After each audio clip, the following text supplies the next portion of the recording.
হ্যাঁ, না ইয়েস করা যাবে না। সিগারেটকে কি বললাম? নো। ওমরে ফারুক রাদিয়াল্লাহু তাআলা আনহু আমাদের সুপার হিরো, আমাদের সবাই বলেন আমাদের, উনি কত বড় সুপার হিরো শুনেন। উনি জুমার খুতবা দিচ্ছেন, কি দিচ্ছেন? মসজিদে নববীতে খুতবার মাঝখানে হঠাৎ বললেন, ইয়া সারিয়াতাল জাবাল, ইয়া সারিয়াত ইবনে জানিমিল জাবাল।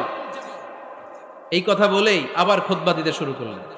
উনার এই ইয়া সারিয়াত ইবনে জানিমিল জাবালের সাথে আগের কথারও কোনো মিল নাই, পরের কথারও কোনো মিল নাই।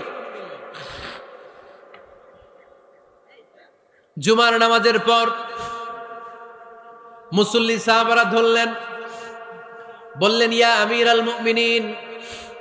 খুতবার মাঝখানে হঠাৎ করে ইয়া সারিয়াত ইবনে জালিমিল জাবাল বলে আপনি চিৎকার করলেন কেন? আপনার এই বাক্যের সাথে আপনার খুতবার আগের বাক্যের কোনো মিল নাই, আপনার খুতবার পরের বাক্যেরও কোনো মিল নাই। এই কথা আপনি কারে বললেন, কারে উদ্দেশ্য করে বললেন? এই কথার তাৎপর্য কি আমাদেরকে বুঝিয়ে বলেন। ওমরে ফারুক বললেন, আমি যখন খুতবা দিচ্ছি আমি দেখতে পেলাম ওই যে কয়েক মাস আগে আমি আমার মুসলিম সেনাবাহিনী পারস্যে আক্রমণের জন্য পাঠিয়েছি, বর্তমান ইরানের ওই বিশাল এলাকাতে পারস্যে আমি আমার ব্যাটালিয়ন পাঠিয়েছি।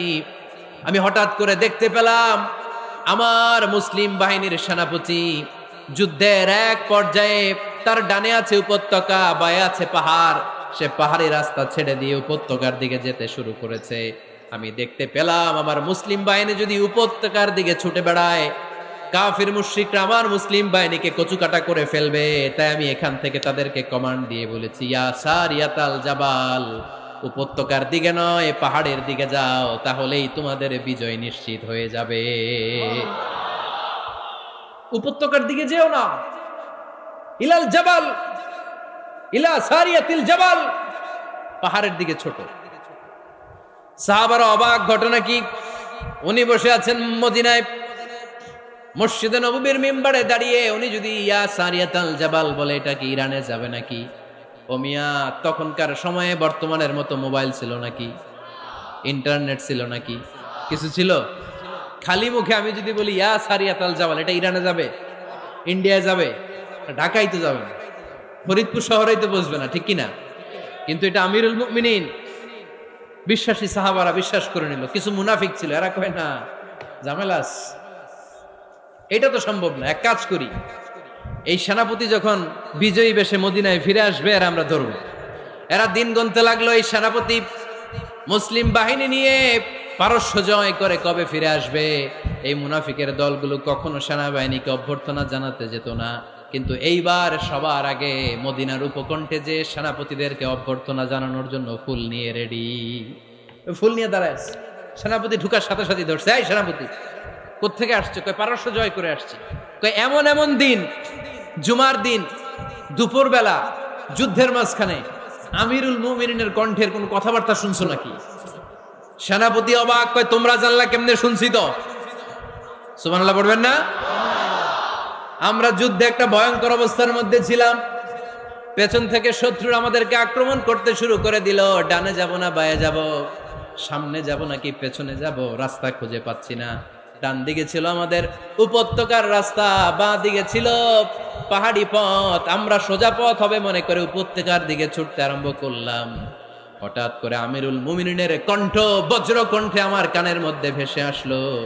আমার মনে হলো আমিরুল মুমিনিন কেমন যেন আমাকে কমান্ড দিচ্ছেন আর বলছেন, ইয়া সারিয়াতাল জাবাল, ডান দিকে উপত্যকার পথে নয়, তাড়াতাড়ি পাহাড়ের দিকে সৈন্য বাহিনী নিয়ে উঠে যা। পাহাড়ের দিকে, ডানে না, this is wrong track and this is the right track. ওই দিন যদি ওমরে ফারুকের ওই গাইডলাইন, আমিরুল মুমিনিনের কমান্ড যদি আমি না শুনতাম, আজকে বিজয়ের বেশে ফিরতেও পারতাম না, আমাদের চেহারাও তোমরা দেখতে পেত না। ওমরে ফারুকের ওই কমান্ড, ওই গাইডলাইন অদৃশ্য থেকে শোনার কারণে এই পারস্যের মধ্যে আমাদেরকে সেই যুদ্ধে বিজয় দান করেছে কে? দিস ইজ ওমরে ফারুক, দিস ইজ ওমরে ফারুক।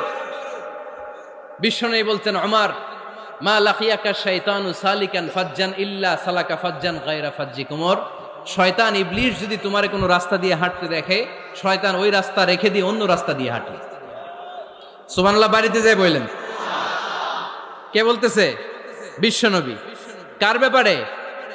ওমরে ফারুকের ব্যাপারে। শয়তান যদি দেখে যে ওমরে ফারুক এই রাস্তা দিয়ে হাঁটতেছে, শয়তান ওই রাস্তা রেখে দিয়ে অন্য রাস্তা দিয়ে হাঁটে। সুবহানাল্লাহ পড়েন।